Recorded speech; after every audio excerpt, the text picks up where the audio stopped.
우는 사람에게 소망이 있습니다 라는 제목으로 하나님 말씀 함께 보도록 하겠습니다.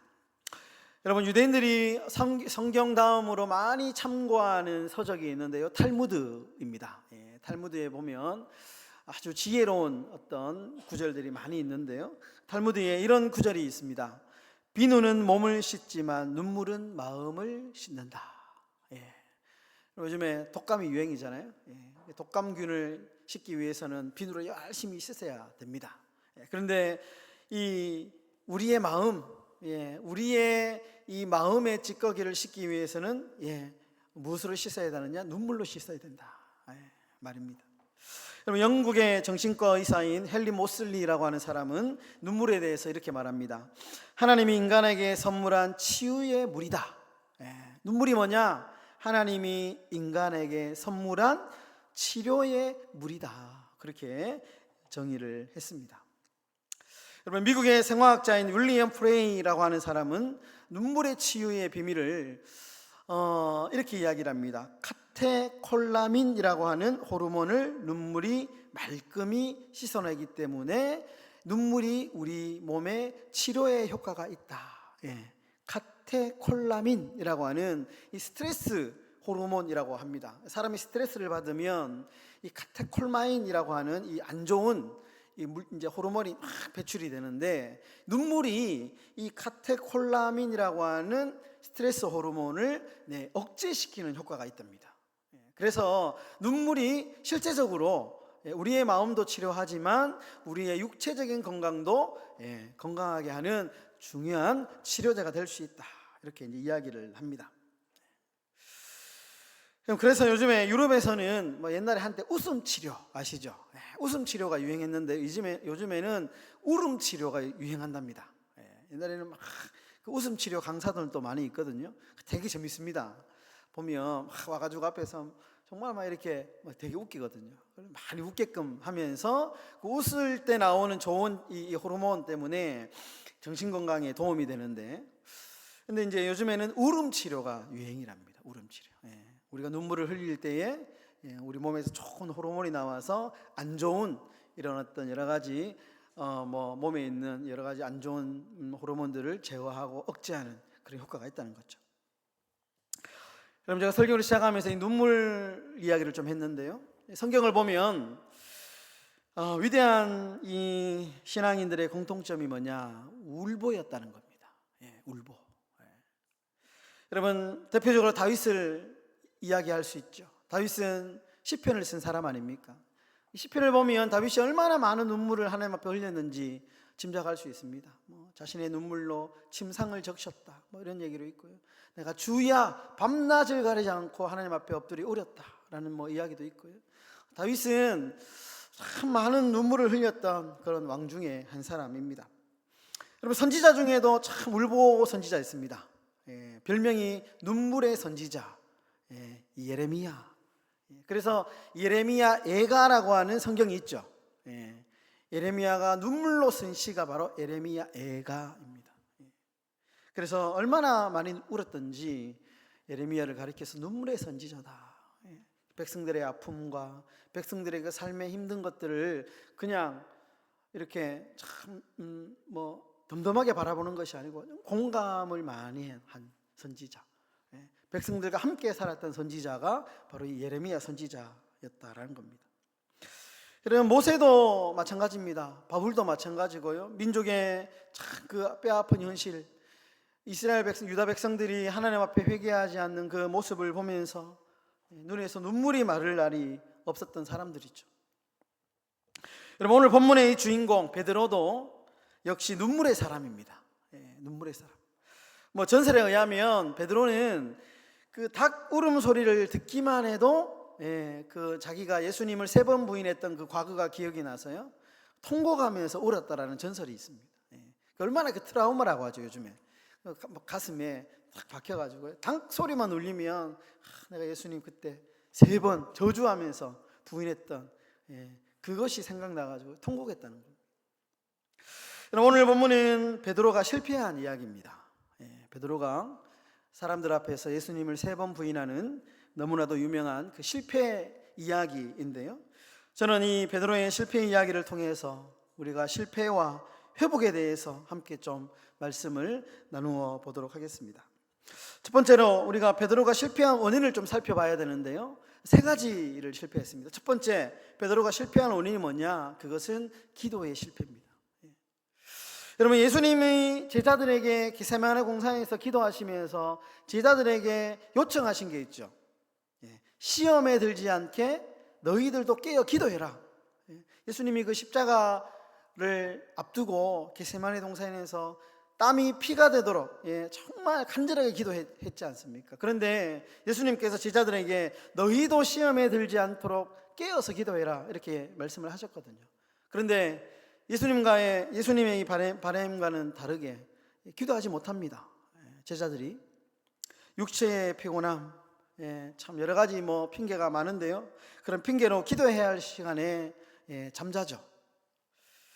여러분, 우리가 시험에 빠지는 이유 중에 하나가 뭐냐면 기도를 하지 않기 때문에 그렇습니다. 여러분, 우리가 그거 아십니까? 밥 먹을 때는 기도 정말 잘합니다. 밥 먹을 때는 반사적으로, 자동적으로 기도합니다. 어떤 분들은 밥 숟가락 뜨다가 기도 안 했잖아요. 그러면 이렇게 오면서 기도하면서 이렇게 먹습니다. 참 많이 봤어요. 저도 한 번씩 그래요. 이렇게 하다가 이렇게 하거든요. 기도는 자동입니다. 자동입니다. 근데 여러분, 우리가 밥 먹을 때 하는 이 식기도로는 이 험한 세상을 이길 수 없습니다. 식기도도 뭐 해야 되지만 식기도보다 중요한 것은 우리가 정말 시간을 떼어서 하나님 앞에 기도해야 된다는 거예요. 기도. 이런 제프리 지톰이라고 하는 사람이 있는데, 인맥의 기술이라는 책에서 이런 이야기를 합니다. 모든 조건이 같다면 사람들은 자기와 친한 사람과 비즈니스를 하고 싶어 한다. 성공의 자리에 오르려면 더 많은 기술이나 전략보다 더 많은 친구가 필요하다. 그러니까 뭔가 성공하기 위해서는 뭔가 기술도 필요하고 전략도 필요하고 방법도 필요하고 여러 가지 스킬도 필요하지만 더 중요한 것은 친구가 필요하다는 거예요. 친구가. 마음을 녹일 수 있는 친구가. 여러분, 신앙의 원리도 동일합니다. 여러분, 기도는 뭐냐? 하나님과 친밀해지는 방법입니다. 하나님과 친밀해지는 방법. 여러분, 영적인 승리의 비결은 뭐냐? 하나님과의 친밀하게 있습니다. 얼마나 내가 하나님과 가까이 있느냐, 얼마나 내가 하나님과 친밀하냐, 여기에 우리가 인생의 승패가 갈려있다는 것입니다. 여러분, 하나님과 기도로 교제하시는 친한 사이가 되시기를 바랍니다. 여러분, 에베소서 6장에 보면 바울이 이 마귀의 권세를 이기기 위해서 여러 가지 이야기를 하죠. 의의 흉배를 붙이고 이런 얘기 막 하지 않습니까? 그죠? 그러면서 성령 안에서 깨어 기도하는 길밖에 없다. 세상을 이길 수 있는 방법, 우리의 이 욕심, 우리는 욕망 덩어리잖아요. 우리는 좀 이기적이잖아요. 우리를 이길 수 없잖아요. 너무 참 우리 자신을 보면 허탄하잖아요. 그러나 우리가 날마다 정말 우리 자신의 싸움에서 이길 수 있는 유일한 방법이 뭐냐? 바울은 성령 안에서 깨어 기도하는 길밖에 없다. 그렇게 이야기합니다. 여러분, 기도를 통해서 세상을 이기고요, 죄를 이길 수 있는 그런 힘을 공급받게 되시기를 주의 이름으로 축원합니다. 기도에 성공해야 됩니다. 두 번째, 베드로가 실패한 게 뭐냐? 태도가 실패했습니다. 태도. 여러분, 54절에 보면 예수님이 이제 잡혀가지고요, 이제 막 끌려다니는데 베드로가 어디에 있었는지 그 정보가 나오는데, 54절에 보시면 베드로가 멀찍이 예수님을 쫓았다, 이렇게 나옵니다. 멀찍이. 여기서 멀찍이라는 단어가 좀 눈에 거슬리죠. 멀찍이. 멀찍이는 우리가 아는 대로 좀 물리적으로 좀 이렇게 가까이 가는 것도 아니고, 그렇다고 너무 멀는 것도 아니고 적당한 거리를 유지하면서 이렇게 예수님이 어떻게 되는 거 따라갔다는 거예요. 따라갔다. 여러분, 이 멀찍이라는 단어는 그냥 어떤 물리적인 거리를 이야기하는 것일 수도 있지만, 이 말은 베드로의 지금 마음의 태도가 어떤가를 짐작할 수 있습니다. 예. 그러니까 베드로가 지금 예수님을 멀찍이 따라간 이유가 뭘까요? 예. 좀 마음에 부담이 있잖아요. 지금 행여나 예수님하고 가까이 있다가 나도 잡히지 않을까 하는 두려움도 있을 것이고요. 그렇다고 지금까지 내가 예수님과 함께 했던 시간이 있는데 영 모른 체 하기에는 그렇고 하니까 적당하게 멀찌감치 따라가는 겁니다. 멀찌감치. 여러분, 성경은 우리에게 이 애매모호한 태도, 멀찍이 애매모호한 태도를 우리에게 경고합니다. 성경은. 대표적으로 요한계시록 3장 15절에 너는 차든지 덮든지 하라. 분명한 태도. 너는 차든지 아니면 덮든지 하라. 중간의 경계에 있지 말라는 거예요. 믿음 생활은. 믿음 생활은 중간이 없다는 겁니다. 적당히가 없다는 거예요. 여러분, TV에 보면 요즘에도 나오는 옛날부터 늘 하던 TV인데요. 뭐 KBS나 뭐 MBC나 보면 그 동물의 왕국 있잖아요. 동물의 왕국. 그 보면 이제 사자나 호랑이가 동물을 사냥하잖아요. 어떤 이제 소떼나 그 떼들이 몰려 있는 거기에 보면 이제 사자가 다 웅크리고 있거든요. 정말 숨소리 하나 안 들릴 정도로 다 웅크리고 있는데요. 그런데 그 장면을 잘 보면 이 사자나 호랑이가 막무가내 막 달려가는 게 아닙니다. 예, 그 소떼들이 몰려 있는 그 짐승들이 몰려 있는 거기에 그냥 무작정 달려가는 것이 아니고요. 표적을 탁 삼는데 어떤 놈을 표적으로 삼느냐 하면 무리와 적 떨어져 있는, 무리 속에 있는 게 아니고요. 무리 속에서 이탈해 가지고 적당하게 있는 요 놈을 탁 표적을 잡아 가지고 살살 가다가 순간적으로 낚아채죠. 그러니까 무리 속에 있어야 되는데 무슨 이유인지는 모르겠지만 그냥 이게 무리와 떨어져 있는 거예요. 떨어져. 멀찍이 떨어진 놈을 표적으로 삼고 사냥을 한다는 거예요. 여러분, 성경은 하나님께 가까이 하는 것이 복이다 이렇게 말씀합니다. 시편에 보시면 우리가 하나님께 하나님 복 주십시오. 하나님 우리 자녀들도 이렇게 복 좀 주시고요. 하나님 내년에는 더 올해보다 더 좋은 복 좀 주시고요. 우리가 늘 기도하잖아요.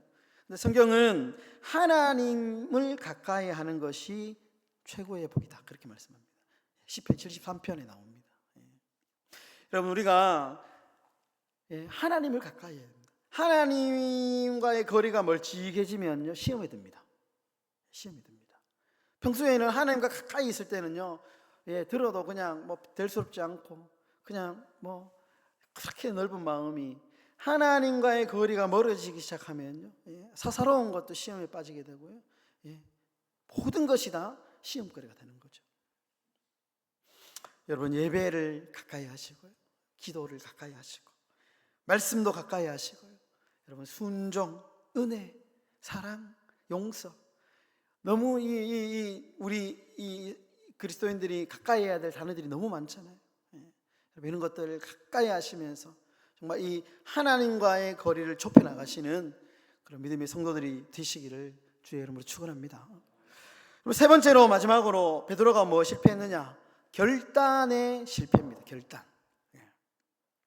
여러분, 지금 베드로가 있는 위치가 중요한데요. 베드로가 지금 어디에 앉아 있느냐 하면 불 옆에 앉아 있다 이렇게 얘기합니다. 불 옆에. 따뜻하죠. 육신적으로는 따뜻한 자리입니다. 그런데 여러분, 이 따뜻한 자리가 영적으로는 가장 지금 베드로가 위험한 자리에 앉아 있습니다. 육신적으로는 추위를 피해서 불 옆에 앉아 있어요. 따뜻합니다. 그런데 이 자리는 베드로가 있어야 될 자리가 아닙니다. 영적으로 매우 위험한 자리입니다. 지금 베드로의 문제가 뭐냐 하면 있어서는 안 될 자리, 떠나야 될 자리에 지금 앉아 있는 겁니다. 피해야 될 자리를 피하지 않고 거기 있는 거예요. 그러다가 결국에는 예수님을 부인하게 되죠. 근데 여러분, 오늘 말씀을 잘 보면요, 베드로가 전혀 피하지 않은 게 아닙니다. 처음에 예수님 멀찍이 따라가다가요 불자리에 있다가 첫 번째 예수님을 딱 부인하고 난 뒤에 66절에 보시면 아랫들에서 68절에 보시면 앞들로 조금 이동했습니다. 그러니까 전혀 이동한 것이 아니고 약간 주춤해가지고요, 예수님을 첫 번째 부인하고 주춤하니까 자기 자리를 이동했어요. 근데 완전히 떠나야 되는데 떠난 것이 아니고 아랫뜰에서 앞뜰로 조금 움직인 거예요.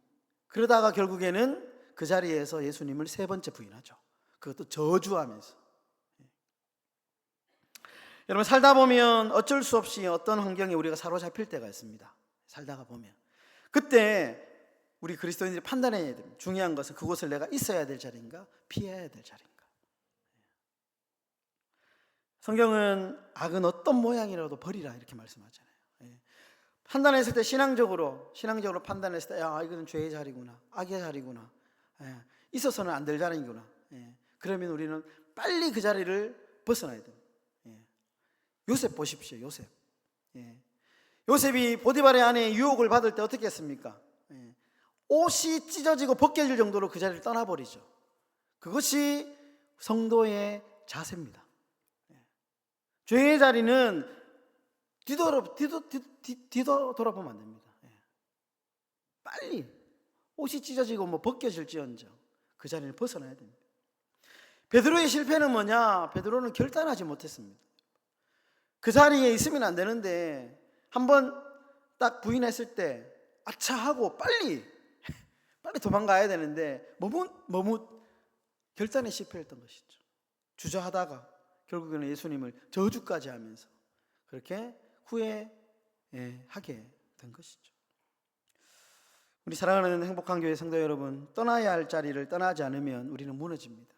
떠나지 않으면 죄가 우리를 삼킵니다. 하지만 결단하고 떠나는 사람에게는 하나님이 새로운 길과 새로운 미래를 우리에게 허락해 주신다라는 겁니다. 여러분, 그런데 이야기가 여기서 끝나면 너무 허무하죠. 그런데 감사하게도 오늘 이야기는 베드로가 참 감사하게도 감동적으로 이 이야기가 끝나는데요, 베드로가 울었다 이렇게 표현합니다. 베드로가 울었다. 자신의 연약함, 자신의 그 잘못된 선택, 어리석음, 자신의 죄됨을 슬퍼하면서 베드로가 회개의 눈물을 흘리면서 이 마가복음 14장이 마무리되고 있습니다. 여러분, 우는 자에게 소망이 있습니다. 우리가 살다 보면 우리가 완벽하지 않잖아요. 크고 작은 죄들을 노출되기도 하고요, 알고 지은 죄도 이제 모르고 어떻게 하다가 보니까 우리가 참 하나님의 뜻대로 살지 못할 때가 많이 있습니다. 그럴 때 여러분, 우리가 빨리 우리의 죄를 자복하고 하나님 앞에 나와요. 그게 소망이 있습니다. 자신의 죄를 깨닫는 길, 이것이 소망입니다. 그리고 하나님 앞에 엎드려 새로운 삶을, 기회를 제공받는 것, 이것이 은혜다라는 겁니다. 여러분, 요한복음 21장에 보면 예수님께서 이제 부활하시고 베드로에게 찾아오셔서 고기 잡는 베드로에게 이렇게 질문하시죠. 네가 나를 사랑하느냐? 이렇게 질문하셨죠. 베드로 마음이 어땠을까요? 예수님 3번이나 부인했는데 이 질문이 비수처럼 가슴에 꽂혔지 않았겠습니까? 웬만하면 예수님 얼굴도 볼 낯짝도 없죠. 근데 예수님 찾아오셔가지고 아침밥을 먹여주시면서 밥을 만들어주시고 네가 나를 사랑하느냐? 3번 묻잖아요. 그것도. 그러니까 베드로가 마지막에는 주께서 하십니다. 그러니까 예수님이 뭐라 하십니까? 네 양을 먹이라 이렇게 말씀하시잖아요. 여러분, 이 대화는 예수님께서 베드로를 막 그 죄를 책망하려고 오신 게 아니고요, 기회를 주시기 위해서 오신 겁니다. 네가 비록 실패했지만 다 그럴 수 있다. 하지만 그 실패를 거울 삼고 디딤돌로 삼아서 다시 일어나라. 이제는 사람을 살리는 사람이 되라. 기회를 주시는 거거든요. 여러분, 눈물로 회개하는 자에게 하나님 기회를 주십니다. 사랑하는 성도 여러분, 영혼의 울음이 회복되시기를 예수님의 이름으로 축원합니다. 말씀을 정리하겠습니다. 어느 시골의 한 노부인이 젊은 시절 방탕하게 살다가 예수님을 믿고 이제 회개를 하면서 믿음으로 살게 됩니다. 날마다 이제 성경을 읽는데요, 유독 그분의 성경의 시편과 복음서 부분이 다 많이 낡아 있는 거예요. 시편하고 복음서 부분이. 손자가 묻습니다. 할머니, 왜 이 시편하고 복음서 부분 여기에만 왜 이렇게 지저분해요? 이렇게 묻습니다. 그러자 할머니가 조용하게 말합니다. 그것은 내 눈물 자국이란다. 내 죄를 볼 때마다 내가 울었고 예수님의 사랑을 읽을 때마다 또 울었단다. 여러분, 우리가 주님 앞에서, 사람 앞에서 바르게 살지 못한 나 자신을 위해서, 여전히 죄를 떠나지 못하고 있는 나 자신을 위해서, 사랑하지 못하고 용서하지 못하는 나 자신을 위해서 여러분, 우리가 울며 통회하며 기도해야 할 때입니다. 여러분, 미국의 유명한 목사님의 A.W. 토저라고 하는 목사님은 성경은 눈물 속에서 쓰였기 때문에 눈물 앞에 최고의 보물을 내놓는다, 그렇게 말씀을 하셨습니다. 1세기 성직자인 존 클리마우쿠스라고 하는 사람은 영혼 안에 있는 황금 채찍이다.